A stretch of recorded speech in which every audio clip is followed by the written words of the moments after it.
Hey, it's another little Waynebite. Just a little taste of this and that. And today I'm with my friend Giovanni, who's going to teach me how to make tortellini. Now, before we get started, just a reminder, please subscribe to my YouTube channel to get recipes, craft ideas, travel tips, even restaurant reviews, all in the same spot. Just click on the subscribe button and the notification bell so you always know when new videos are coming out. Now, before you guys got here, Giovanni already made the dough, which is a very basic dough. It starts off with 00 flour, and for every 100 grams of this flour, you use 1 large egg. And you basically put that in a food processor, blend it up till it's nice and smooth, put it in a pouch or a bag or something like that, and you let it rest for about 30 minutes before you put it in the pasta machine.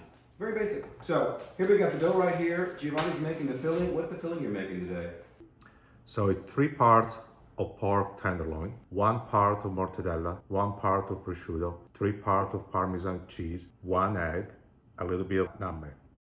So you first saute the pork tenderloin, ground the mortadella, the prosciutto, the meat together, add the parmesan cheese, add the egg, the nutmeg, mix it together, let it rest for several hours before you start making it. This is the filling right here, and what Giovanni and I are doing right now, we're rolling it nice and skinny and small because we're going to just basically pinch it off and put it inside of the tortellini when we put it together. And there's a confusion, I always have this confusion between tortellini and tortelli.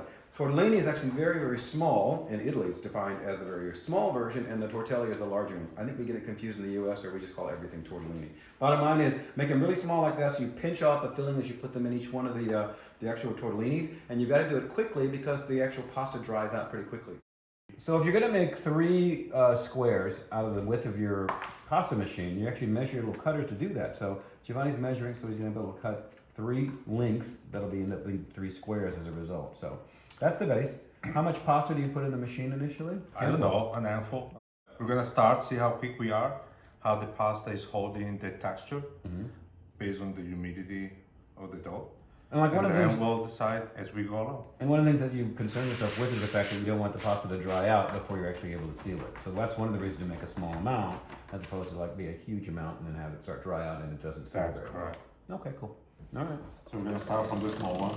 And it's actually very dry out right now, the air. So this may dry out more quickly. I got you.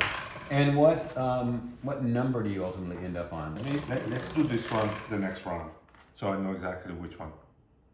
Aren't you gonna know when you're done? Yes, but that's because the weather changes and it's winter, spring, dry, not dry. The moisture in the air affects it. Yeah. Okay. 100%. Okay. So let me see, when we get to the right size, I'll tell you what number, then the next one we can do it. And as John just said, the moisture in the air will affect it. So it really is by feel sometimes. So we can give you a number that we use today, but that might be a different number if there's more moisture in the air or it's a more dry area, or if you're living in a climate like Palm Springs versus a place like, I don't know, maybe Tacoma, Washington, which is probably very humid. Ooh, it's getting kind of skinny though. So it's a bit of a trial and error each time you make pasta. You'll test it to see what number works best on that particular day. And I had the easy job at this point. I just got to watch the I experts. think we're gonna go to 7. Number 7? Yep.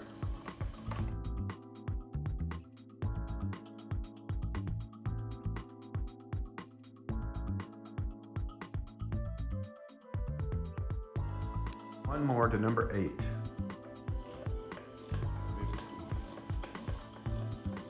Might work.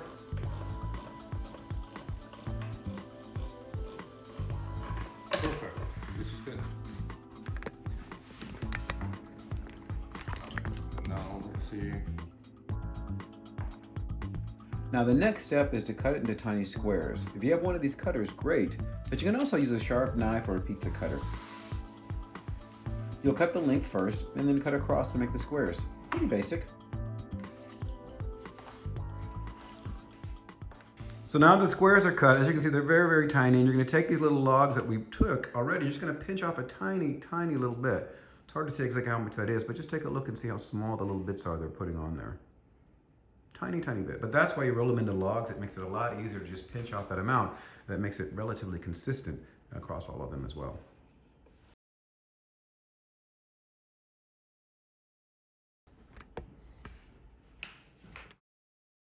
Now here's the challenging part, making the actual tortellinis. Okay. John and Giovanni have it down to a science and can crank out a lot in a short period of time. I wasn't sure how much. Oops, sorry. I'm just gonna watch you guys real quick so I can do it. Or you're never gonna Triangle. try? Yeah, I'm gonna try. Triangle, squeeze, Pinch. Yeah. pinch. Oh, you pinch up. Okay. And then the, okay. So, triangle. With this, the index finger, Yeah, you do, okay, you do that. and then you flip it around. No, you do the reverse side. do the You sure? backwards. Yeah. Can you take another one? Okay, hold on. You go with the index in the Oh, middle, hold on. you pinch it, Oh, I pinch it upside down. and then you Hold on. flip the finger from here, you flip it down here, and you twist it. So like that. I'm doing it wrong. I'm doing it wrong. Yeah, you're twisting at the end. Let me show you one more Are time. you lefty or righty? I'm right-handed. Is he So left-handed? from here, after you pinch it, I twist this finger. Oh, on top. You're going on top and on the bottom. I'm going on the bottom. Yeah, I do it different than he does. Giovanni was clearly showing me how to do it, but it took me a little time to get there. Success! By George, I think he's got it. And on to making more. Again, you don't want to lay out a lot of pasta at a time because it will dry out and then not stick together when you're making the tortellinis. So you work with a small amount each time.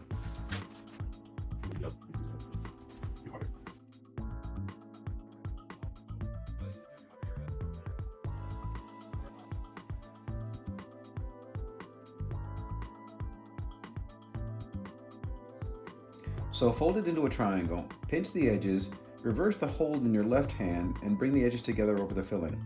Boom!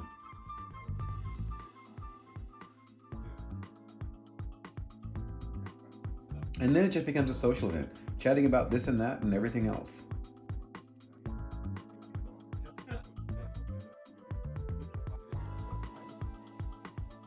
So what kind of sauce are you gonna make with this? I'm just gonna use chicken broth, Yeah. made from scratch, with half aged chicken, Mm-hmm. a stalk of celery, couple of carrots, onion, and then filtering it, Yeah. and then cook the pasta in and serve it in a bowl with the broth. So it's well, okay. You're just serving pasta with a very light broth, and it's not really a soup, Correct. but it's a pasta. Okay. Correct. So the chicken stock is gonna be a clean chicken stock, and you're actually gonna cook the pasta in that stock. Correct. Okay. Wow. Sounds tasty. While they're working on the important stuff, I'm working on the more important stuff. Got it? Yeah. Oops. Okay. All right. Cheers, Giovanni. Cheers. Cheers. More to come. I'll show you the actual finished product in just a minute when we get time for dinner, but this has been an awesome training. It's light. You'll see the finish in a little bit, but all this information is down below in the information section. Check it out. Let me know what you think. Thumbs up, thumbs down. Also, leave me your comments. I'd love to know what you think about this segment, any segments in the past, or anything you'd like to see in the future. Thanks, Giovanni and John, for being here today. Thank you, Wayne, for joining us. Thank you. Cheers, guys. See you next time. Bye. Oh, cheers. Cheers. Chin chin. Chin chin.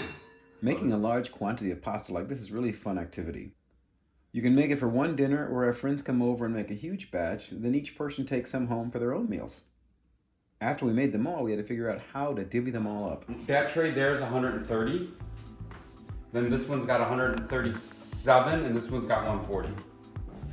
So this is 140 roughly. 140 right there. So I will say this amount here. Sorry. Something I'm thinking about. You put in the broth, they Plump up. plump up a little bit. You put in the bowl. Right. You may have 1.5 serving per person. So we want to have some to serve extra. So I would say this one here, it's almost like one dish. You add a little bit more. How much is 10 it? per row, 13 25. rows. So you're saying about 25, which I think makes sense. 30. So let's assume 30 per person, roughly. So why don't you just take that tray 130? There's 4 of you. Just use the whole tray. Perfect. We made about 420 of these total. My glass. We're also rude.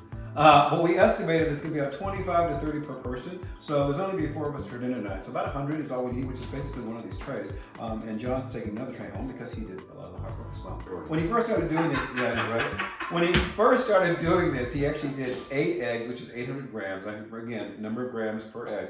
But if you're doing it again for just this quantity, you only need 5 eggs and That's 500 grams. So you never want any pasta to go to waste. If you have leftover pasta, you're going to use it for another night. So you're going to make something tomorrow night? What are you going to make? I'm gonna make the leftover pasta into tagliatelle. Okay. So we're gonna have some tagliatelle with meat sauce tomorrow. Yeah, and tagliatelle it's not fettuccine. It's thicker, thinner, wider, narrower. What is it? It's similar to fettuccine, Okay. just a little bit narrower. Cool. Awesome.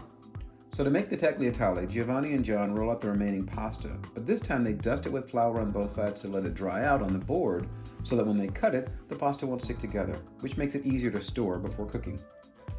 Giovanni has the attachment for his pasta maker for making tagliatelle, but for another option, you can just lay out the pasta, roll it up, and then cut them in individual strips with a sharp knife.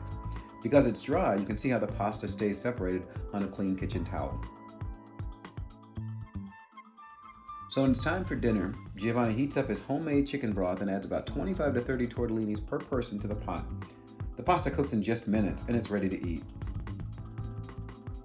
Giovanni also shreds up some fresh parmigiano reggiano, and then he brings the whole pot to the table. Then you find your seat, have Giovanni serve it up,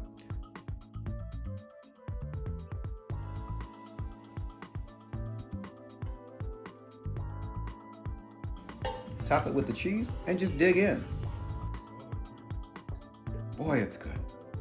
Thanks to Giovanni and John, and thank you for watching, folks. Hope you enjoyed it.